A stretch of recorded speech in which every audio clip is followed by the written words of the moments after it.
Hey y'all, welcome back to Same OT. This is T. Before I get into part two, I just want to thank everybody who took time out their day to watch part one, to like the video, to make a comment, and to subscribe. I even had some people to share. So I greatly appreciate that and wanted to mention that before we get started. So, part two. I do have some notes here because part two will be covering um, basically once I got baptized up until, which was, I was just about to turn 31, up until 36. So I want to make sure that I kind of hit the points that need to be hit. So if I happen to look down, forgive me. I can't remember as much over that time period as part one. So I'm 31 now, just got baptized that December. It's January. So now I'm, officially Sister T versus Miss T. So those who may not know, when you're going to the Kingdom Hall and you want to comment on one of the parts, like the Watchtower or something like that, if you're not baptized, they will not acknowledge you as Sister so and so or Brother so and so. So now I'm Sister so and so, right? And so now I'm getting, the invites to what I like to call, the real gatherings, right? Now, like people are kind of letting their hair down, they're playing, card games like bid or spades or, you know, just being regular people versus when I was like an unbaptized publisher or before I got baptized, you getting invited to a gathering, but it's like you're sitting there playing Bible games, memorizing the books of the Bible, So now it's like, oh, we could let her know, like, we are human and, it's not about Jehovah the Hall service in the Bible, 24/7. So I'm getting to know people a little bit closer, just the regular side of them, not the Jehovah Witness side. That's how I kind of see it. Me and Sister Sassy, are like tighter than ever, as well as Sister Long Winded. But me and Sister Sassy, we tight, even though we're not going to the same congregation anymore. And so, if you remember in part one, I had mentioned how in the early parts of the study with Brother Big Fella and his wife, I had mentioned, just how I grew up. I grew up with a lot of boy cousins and, fishing with my granddaddy and, just a lot of male influence, right? So, remember I told you I'll come back to that. So, I don't remember all the particulars, but me and Sister Sassy happened to be, out just, chopping it up, talking or what have you. And I don't remember what led to this, but she had said something. And my response, I remember, was like, well, you didn't even want to study with me. And she was like, what? And I was like, yeah, you didn't even want to study with me. And she was like, man, nobody never asked me about studying with you. She was like, you was coming to the hall, da da da da da. Yeah, I'd have jumped on that. So I said, Brother Big Fella never asked you to study with me? She said, no, he never said a word. So I'm like, you got to be kidding me. And so come to find out,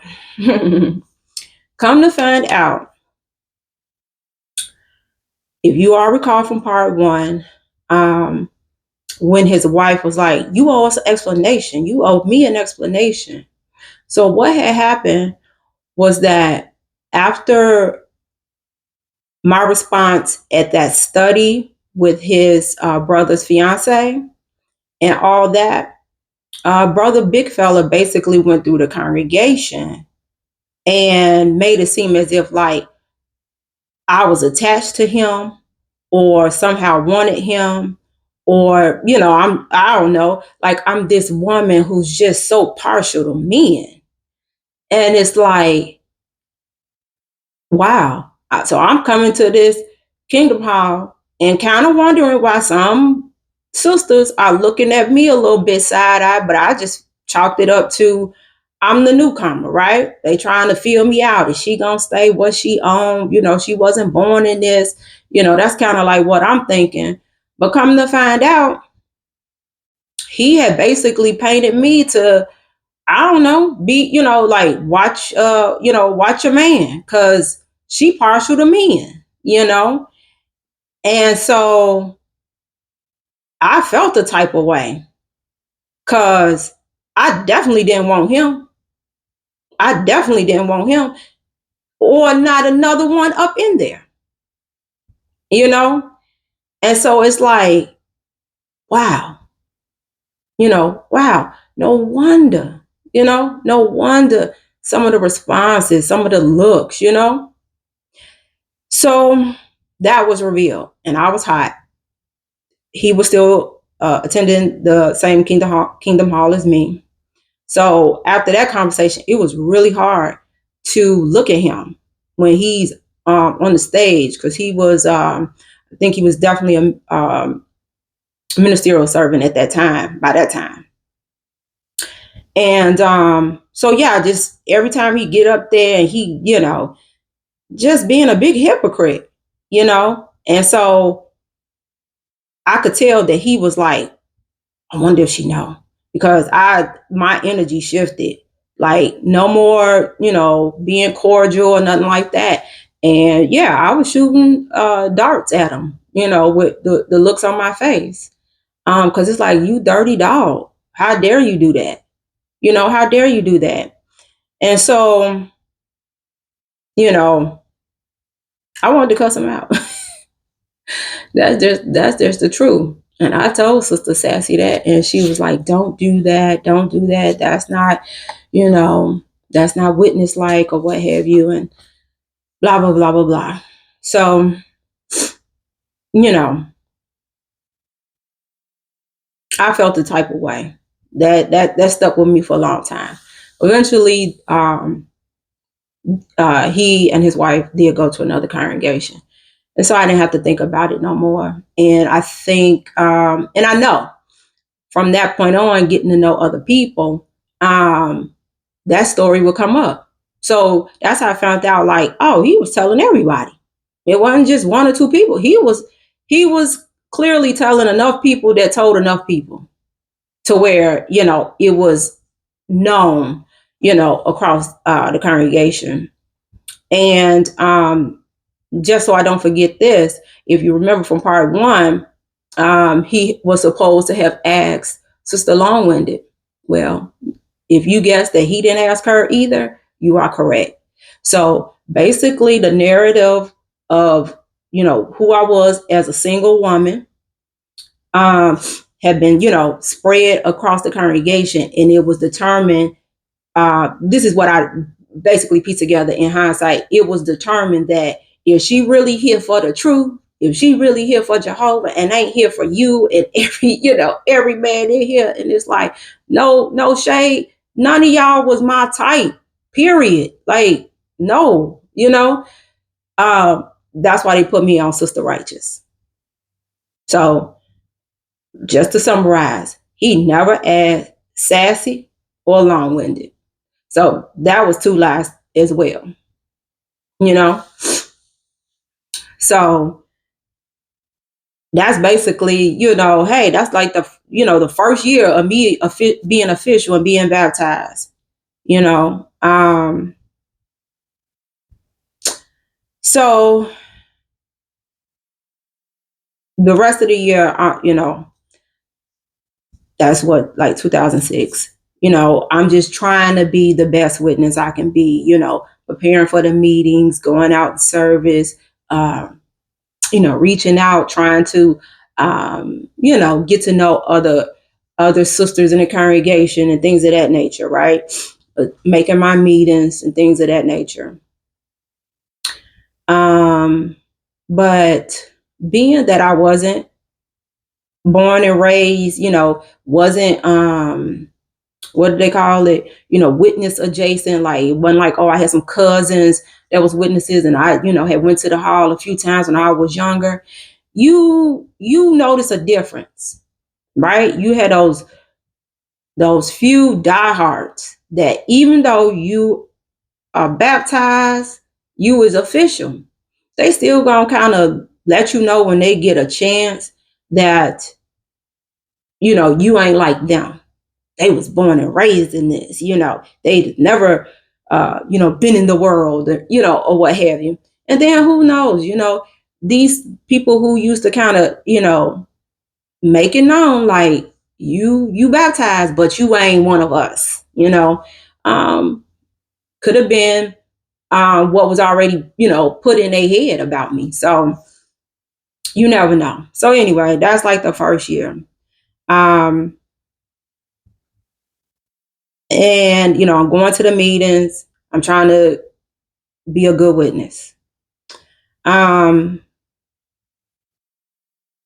Now I would say, thinking back when I would have a question in my studies or have a question after something was said on the platform, and how I will be kind of shut down with that. Well, you're just a babe. These are for the mature things. It will click one day. I guess things were starting to click. And what I know now is no, if you keep hearing something enough, eventually it ain't even so much that you believe it. It's just like, this is just what it is, right?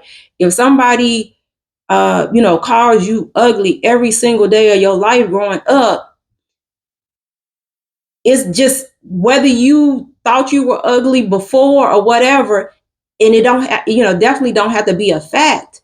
But now that you done heard it so much, it's just like, well, I must be ugly, right?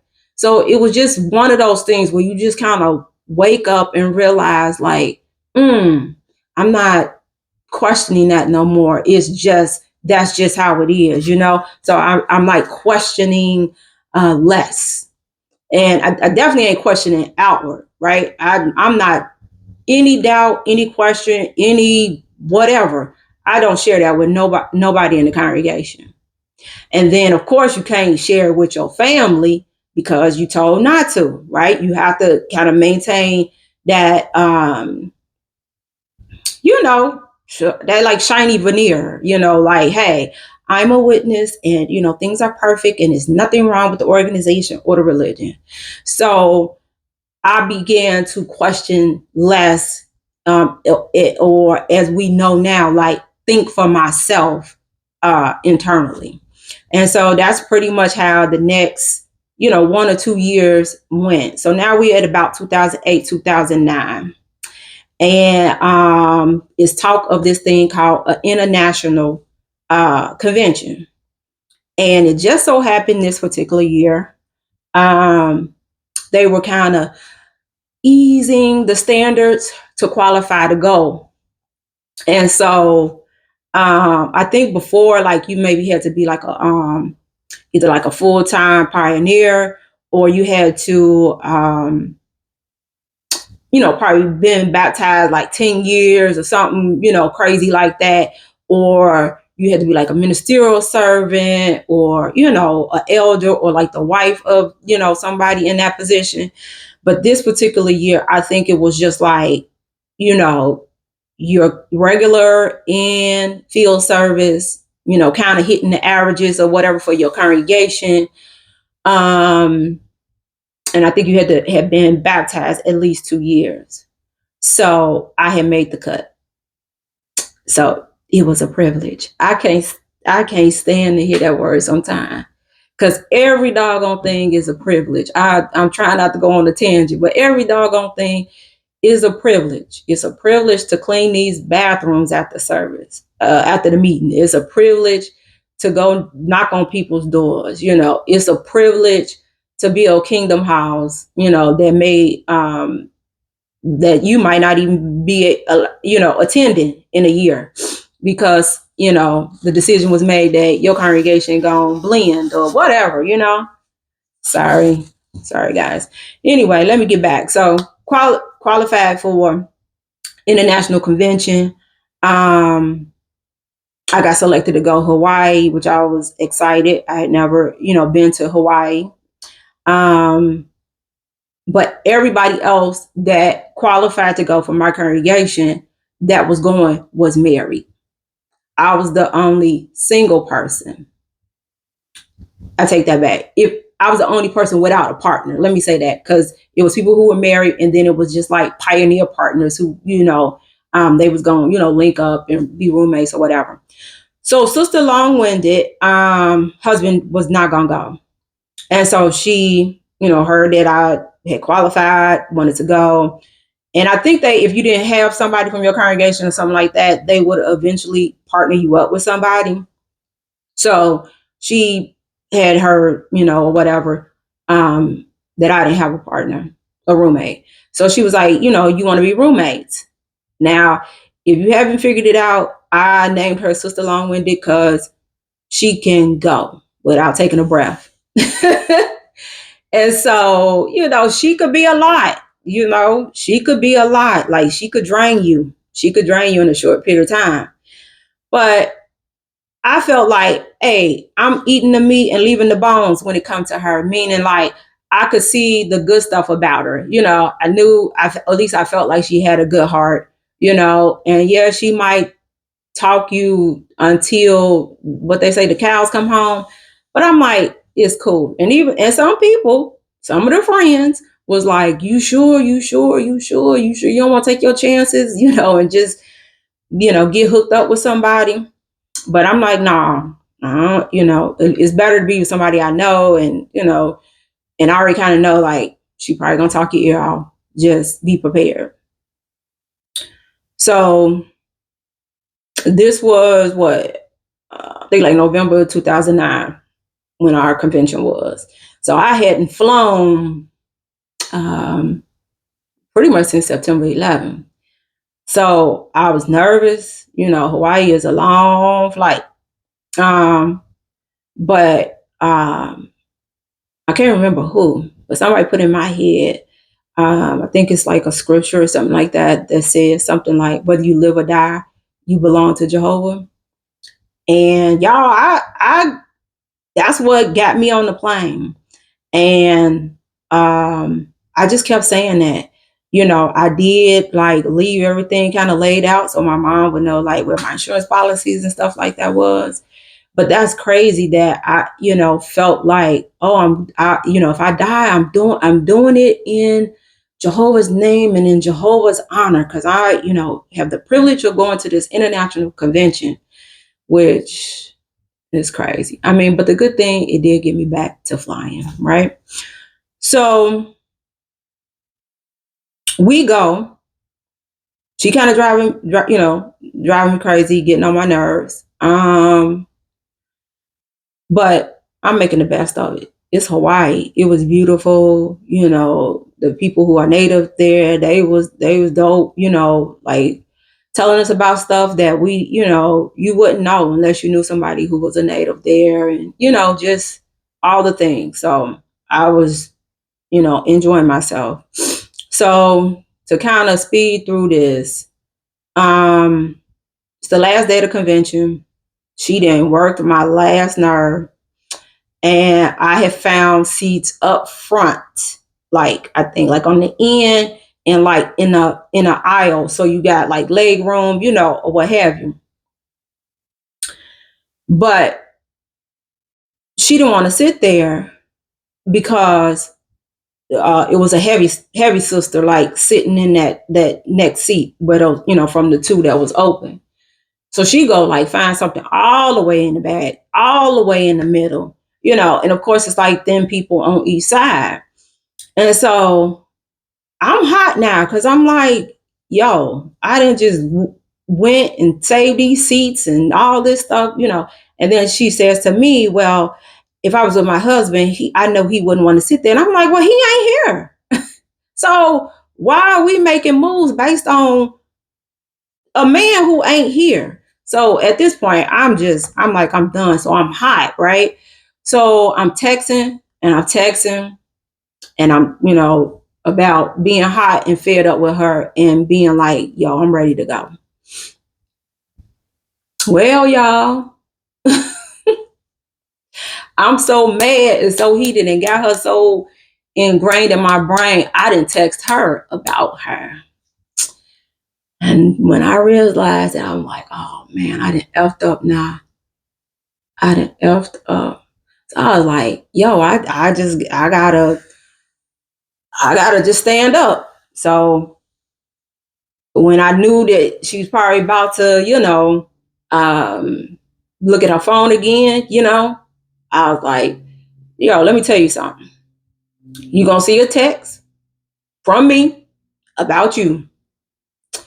And if it hurt your feelings, I apologize. But yo, you getting on my nerves. You treating me like I'm a kid, or like I don't know. You just getting on my nerves. So I just I fessed up. So she go and read it, and when I say I went in, I went in. So she reading it, and I'm feeling I ain't just a cold hearted person. I felt bad. Who want to know that you getting on somebody now the way I let it be known. But you know what? You know what upset her the most? She wanted to know who was I intending to send it to. And I wasn't telling her. I wasn't telling her who it was. It was another witness, but I told her it was my daddy. Because I just felt like, man, these next 24 or 36 hours, however long it was before we left, I think we was going to be there like another day and then head out. I was like, it's going to be hell. And I'm like, I'm just going to tell it's my daddy. But she didn't believe me. And I mean, for the rest of them 24 hours, she was cold. Like, not hurt, but like in a nasty way, not like hurt. Never acknowledged that I apologize. I have been overbearing. I have done this. You're right. I shouldn't have, uh, switched the seats because of what my husband would have done when he not, never did any of that. So, I apologize again. We got to the hotel, and no matter what I did, right? So if I'm getting a bottle of water or I'm going to get a pop, from the from the machine or whatever, and it's like, well, you want a pop? No, because I'll probably just get on your nerves. It's just like, so it was that kind of stuff, and I'm like, after the third time of that, I'm like, girl, whatever. Like, you don't really know me. You don't really know that I will act like you don't exist up in this room and be okay with it, So anyway, we get back. She ain't talking to me, but she wouldn't tell. Her husband could tell, a shift had been made, and he knew how his wife was, but she never told him. She never told him. And I know that because he told me. Because I told him what happened. Because he eventually asked, And he didn't say it, but his face was like, I know. Like, basically, like, that's why I didn't want to go, because she would have got on my nerves the whole time, So, anyway, so that was that. So now, me and Sister Long-Winded ain't rocking. So, I went to the international convention. So now I'm like, inching up, I ain't quite top tier, but it's like, oh, you a spiritual sister, So now it's the pressure to do more. I was a teacher at the time, teacher schedule, is usually like maybe like an 8 to 2:30, 8:30 to 3, stuff like that. So now they looking at me like, well, why aren't you trying to auxiliary pioneer, and things of that nature. And one sister had the nerve. um I'm just thinking we working in service, and I'm just thinking, she's just asking, just in GP, like, oh, what's your work schedule? And I think I might have told her what it was at the time. And do you know, the next time we had a meeting or whatever, I think it was like the next Sunday, it might have been a Saturday, she came with a full on calendar showing me how I could be a regular auxiliary pioneer, or even a full-time pioneer. Like, oh, you could get up at 5:30, and long as you're out the door by 6:30, you could do parking lots from like 6:30 to 7:45, and then you could go to work. And then once you get off at 2:30, you can start your time back up, and then you could do 2 hours each night. Then you could do a long day on Saturday. I mean, written out, did not ask her. Okay. And so that's what I'm dealing with now. And I'm like not feeling it. And I obviously didn't become one, because it's like, yo, my time is my time. And whether you think teaching is as simple as, 8 to 2:30 or whatever, it's not. It's not. Teaching will go past that time. That's just when they stop paying you. Ask any teacher who they had to take stuff home to grade or stay after school because they just refused to bring them papers in their house. Yeah, so the pressure is on. All right, so now we like at, let's say, 2009, 2010. So this is like early 2009. Me and Sassy still cool. Hanging, this and that. We go to a jewelry party. And so I had decided to become a rep. Like, I had fun. The jewelry was cute.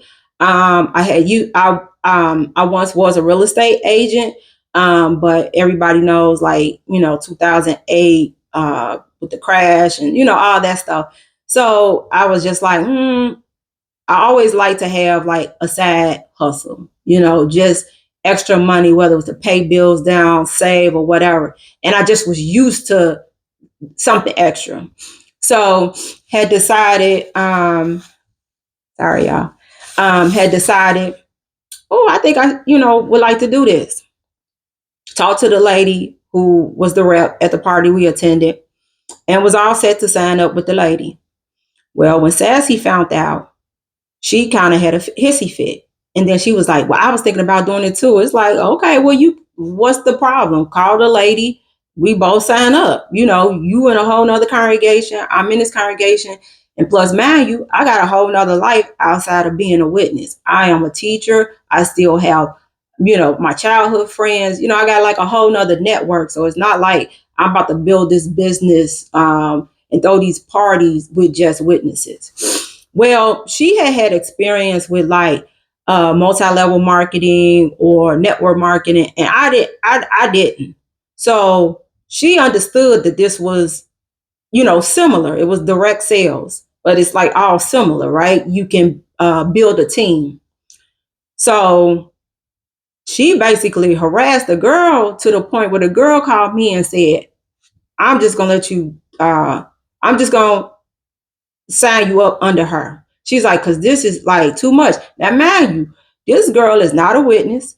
She knows that we're witnesses because we were talking about it and all this stuff and this and that. And this is how she acting, but you ain't supposed to do that. Now, if it had been me, oh, I'd have got read the riot act. So I'm like, okay, whatever.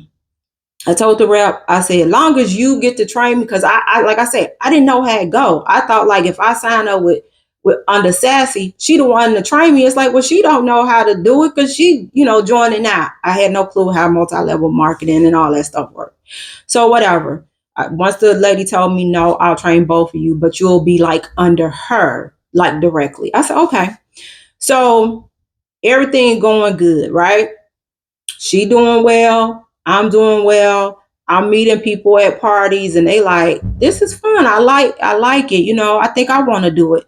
I'm signing people up. So I'm slowly kind of building a team just by default because people want to do it. I'm signing them up.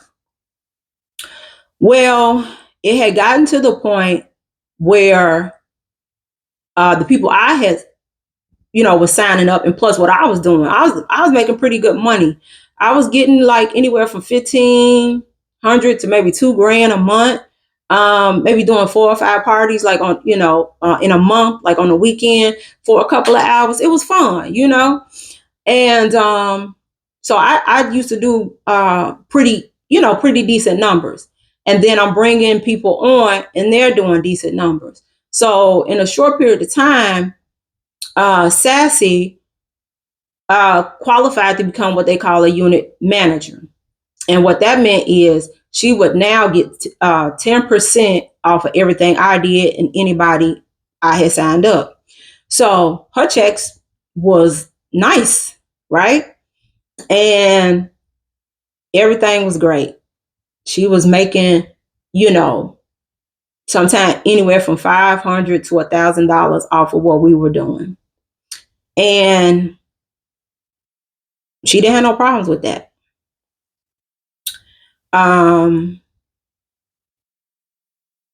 But as my team grew and we started hitting the numbers without it being like a struggle for me to become a unit manager, my girls, shout out to the Bling and Butterflies if they ever see this.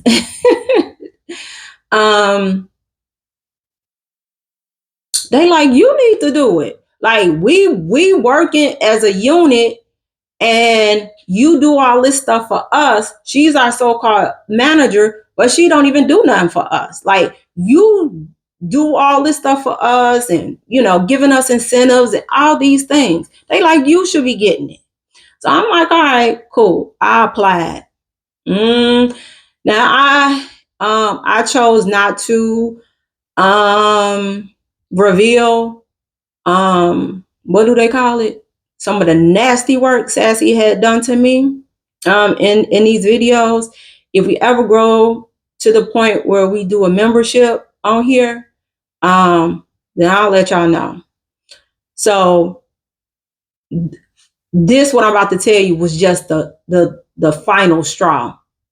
But this was nothing compared to the stuff I'm leaving out at this time. So once I became a unit manager, her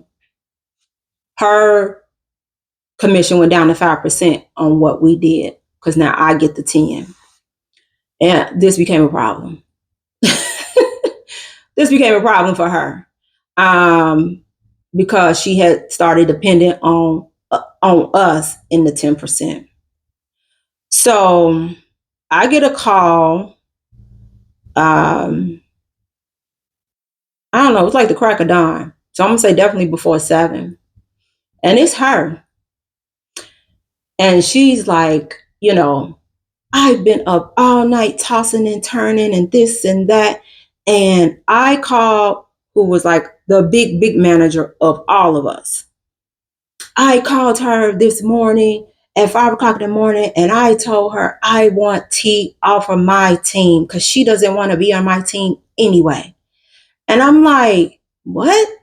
Like, what are you doing? And she was like,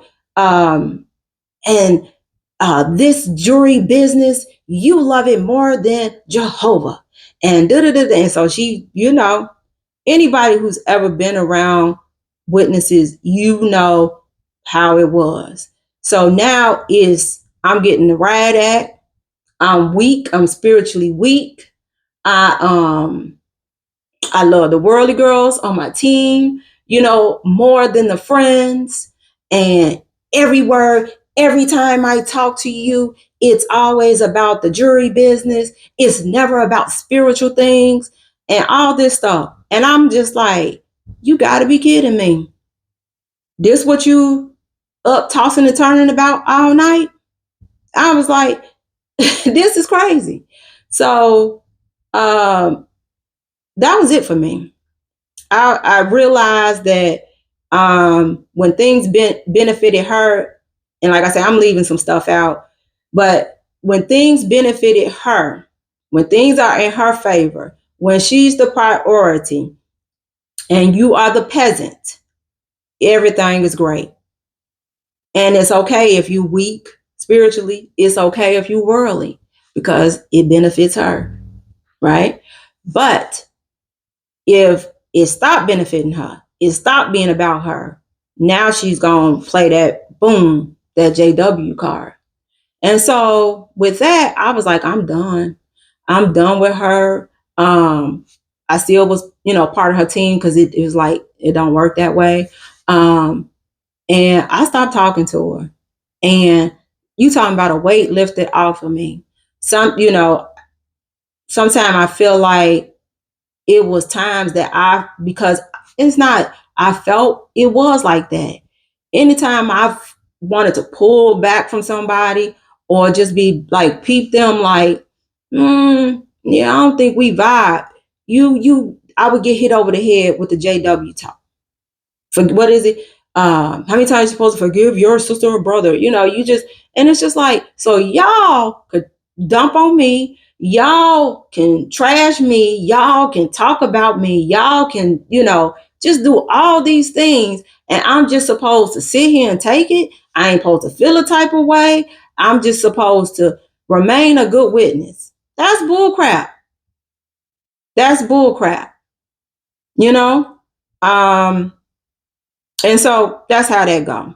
So stop talking to her. Now we are in like 2010. So now I'm fully aware, right? I didn't have the incident with Sister Long-Winded. Me and Sassy are done. And so those rose-colored glasses in regards to, the witnesses, they're such sweet, kind, loving people, so forgiving, so this, so that, so wonderful, so great. Throw them shades. It was off. I realized these people full of crap. They full of crap. They are absolutely full of crap. And any chance they get, they are going to, spin the narrative. So this is where I'm at in 2010. They slip is showing. If y'all have ever heard that expression, right? Like they true colors is showing. And so by this time, I've been taking a steady diet of, this is basically what you're hearing from the platform on a regular basis. Your best is never good enough, right? And I'm constantly being told that because people still looking at me as, you single, you don't have no kids, you a teacher, you got the work schedule. You should be doing more, right? I'm getting a steady diet of that the responsibility is on me to reach out, to befriend these people and do this and do that and that. It's like, well, when is it going to be their time to come over to my side and learn about me and who I am as a person, other than just judging me by how much time or how many books I placed, or, why is it always on me? Feeling guilty, because feeling guilty for being a college educated person. Because I swear every local needs that always came back to, like, don't pursue higher education, don't pursue careers, don't try to advance in your career, don't do this, don't do that. And it's just like, if I'm not mistaken, like off the top of my head, I don't think anybody in that congregation outside of myself had a bachelor's or a master's. I think it was a few people who had associates. So who you giving that talk to? Of course, I felt targeted. Why is this local needs? Ain't none of these kids that's about to graduate. I ain't heard nothing about them wanting to go to college. They already know what the plan is. Maybe auxiliary pioneer and go to the community college, maybe part-time, learn a trade or something like that. So who is this talk for? So that's what I'm dealing with. Um, and so that's like 2010, right? Um, okay. So going with the whole, uh, just how you start to feel, right? The shift. So I remember one time a circuit overseer, he was an older guy, and I really liked him because like he gave me he made me feel like, how my granddaddies made me feel and my great uncles, like that kind of old man. And I remember he just gave this talk, and it seemed like he said it a million times. He just kept saying, "You're a good for nothing slave.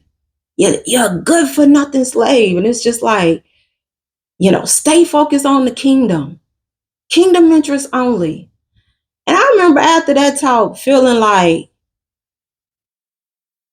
a bad person, right? Because I do think about what's going to be the next step in my career. Am I going to try to get out of the classroom? Am I going to go into administration? Am I going to become an assistant principal? Because at the end of the day, I'm single. And just because y'all say the end is around the corner, I still got to worry about tomorrow until that time. I don't have a husband at the time, and definitely not a prospect of in this congregation or organization. So, yeah, I just started to really feel bad about myself. I had always been a confident person, right? I always believed in myself and my abilities. And not so much, right? Because the steady diet of your best is not good enough. So now I find myself more anxious about things that never gave me anxiety before. Being proud that I was a determined and dedicated and ambitious woman. Now feeling bad about it, that my ambition is a bad thing. To be honest, at times just feeling downright guilty and ashamed for being successful, for, being a homeowner as a single woman, having rental property as a single woman, having earned 2 degrees as a single woman, you know, having had successful side hustles as a single woman, um, feeling bad, right? Feeling like how they, the rich man. I can't even remember some of these scriptures now. Shame on me. But you know what I'm saying? They talk about like the rich man, um, like a rich man won't part from his stuff uh, for the kingdom, for God's kingdom kind of thing. And it's just like, I got to eat, right? I got to keep my lights on. I got to do all these things. Y'all talk a good game, but we don't have no like food pantry like the churches. We don't have clothes drives. We don't do school supply. Like y'all ain't showed me anything that if stuff go left, that y'all gonna come and help me out. Okay? So I gotta make sure that I'm good. That's how I was raised. My granddaddy used to always say, because you know how people are, they turn 18, they want to be like, I'm grown. My granddad always used to say, grown people are self-sufficient and they could take care of themselves. So I wanted to be grown. I wanted to make sure I could take care of myself. So yeah, that's that. Now this part, I'm gonna try real hard not to cry. If I do, I'm not apologizing for it. I'm just being 100% authentic, y'all. So bear with me. I'm gonna try to stay strong and get through this part. So now it's 2011. No, I take that back. It's still 2010. My dad had come to town for like the week, and I made him my little famous, lasagna, and we just hung out. And I think that was the first time my dad had been to that particular house. and we just, talking about old times and my grandparents and, just being around each other back up here in Chicago. Like I would always go down south, and spend time with him and see him and stuff like that. But just, like just kind of being back. He even went to the hall with me. And I think I'm gonna make that picture. That's the last picture I have of me and my daddy. Is the day he went to the hall with me. And I remember asking him, did you like it? How did you like it? And he was like, it was cool, He said, but they just say the same thing over and over and over again. And I was like, I know, Daddy, I know.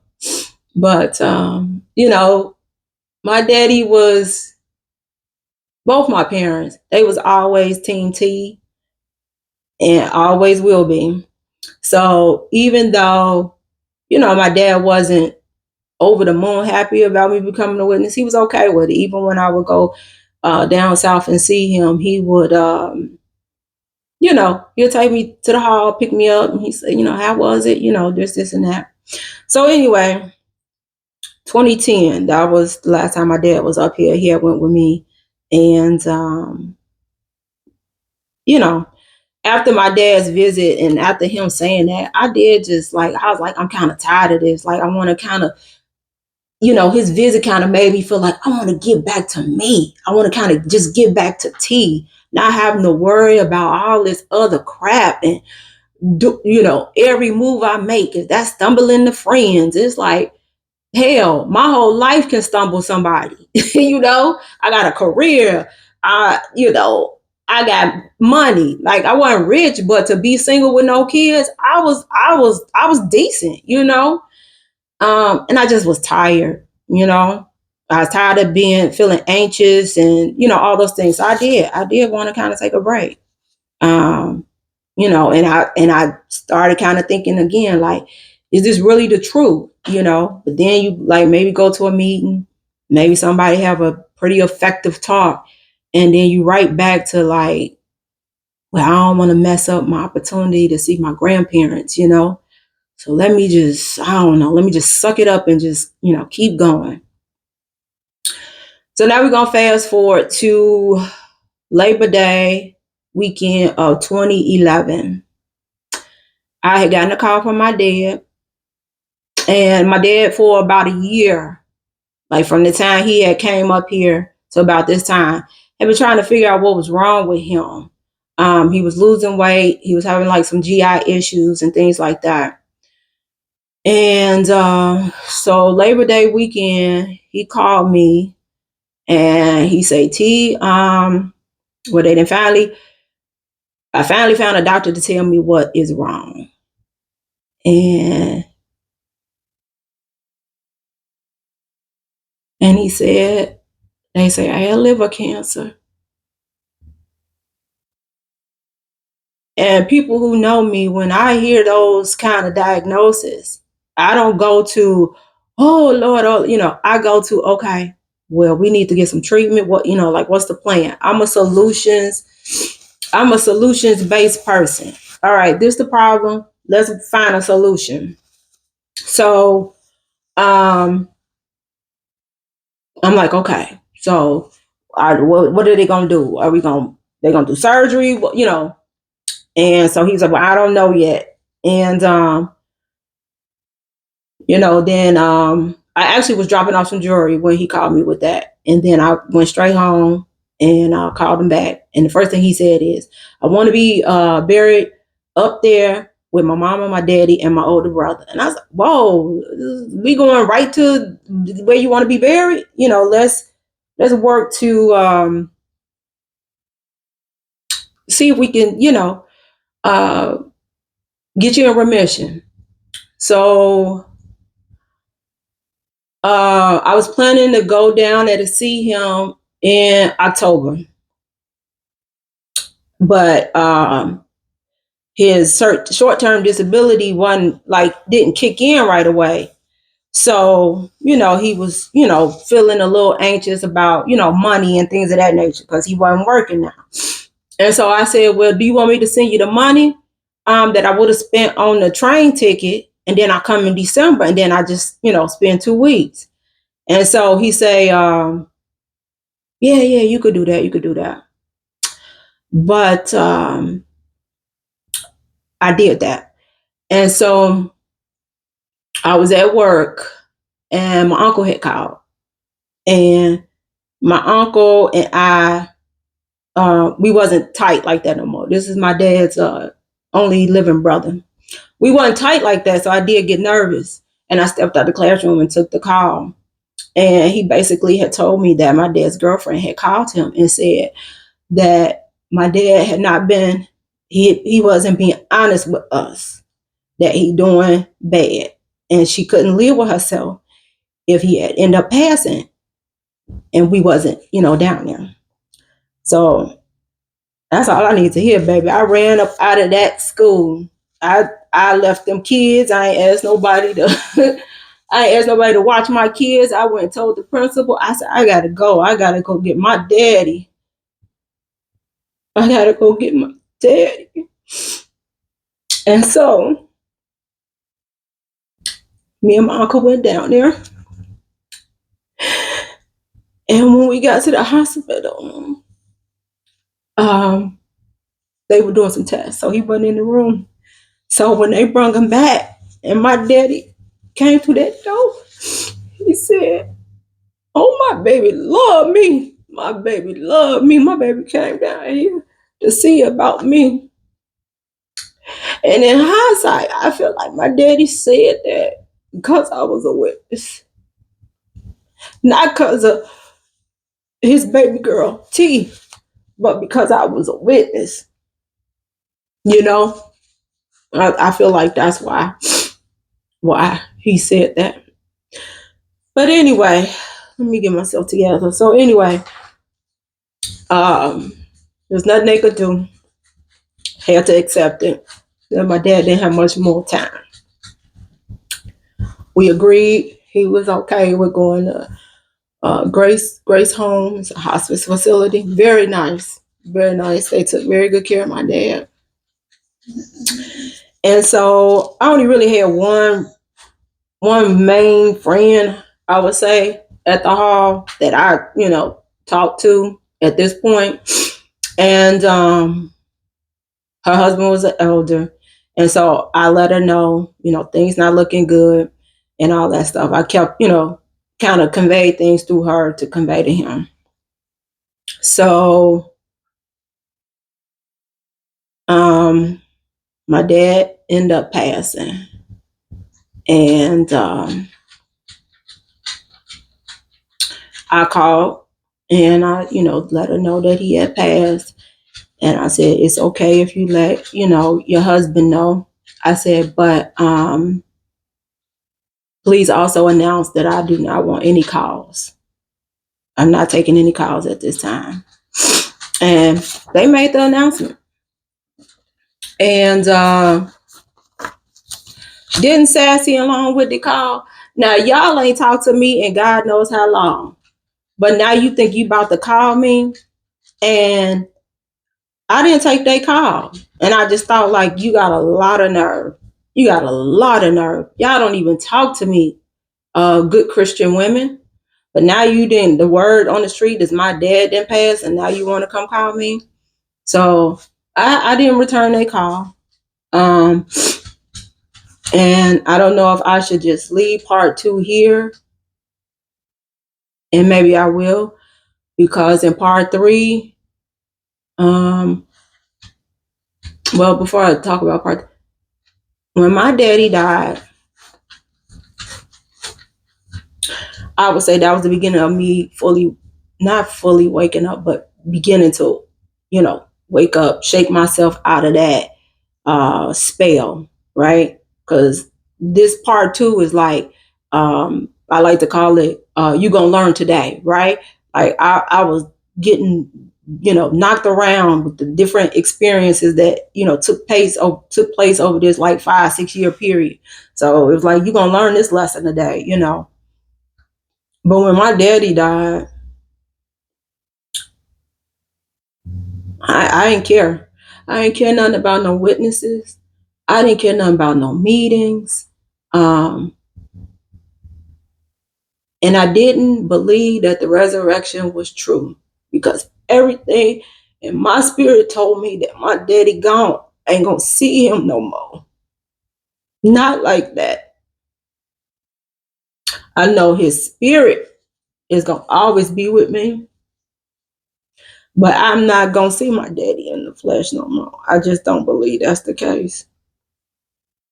And I believe that at that moment when I had to bury my daddy. So I didn't want to hear that. I didn't want to hear that Jehovah's Witness crap. I didn't want to hear no resurrection. I didn't want to hear he in a better place. I didn't want to hear that.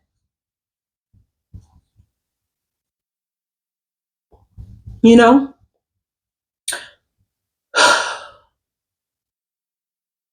And in hindsight, I think it was the death of my loved ones, my grandparents and great aunts and uncles and my friends who died as teenagers. It was that hope that I could see them again that, kind of helped get me in. But when my daddy died, that's what helped to wake me up. Started to wake me up. You know how somebody like kind of in a deep sleep, you just keep kind of, rocking them, or, hitting them or whatever. And that was a blow. And that woke me up, to say, nah, something ain't right here.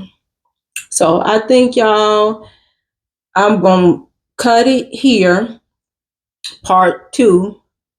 And I will pick up with part 3, which will be the final part. Because from my dad passing until, kind of like where we are now, and how I woke up, will be part 3. But I thank you all. I do see that this is a pretty long video. If you all have, noticed, I have not been editing anything. These just, raw recordings. And I appreciate you all. Consider giving me a like. Consider giving me your subscription. Please leave a comment. Your comments have really touched my heart. Even the ones I don't quite understand, the people who like leaving the scriptures, I'm like, well, I don't know. Are you saying you agree, you don't agree, or what have you? But I just appreciate people taking time to, just acknowledge what I'm putting out here in the world, being, real open and raw. So with that being said, I'm going to cut it short. That's part 2. And part 3 will be coming soon, y'all. So I'm out. Peace.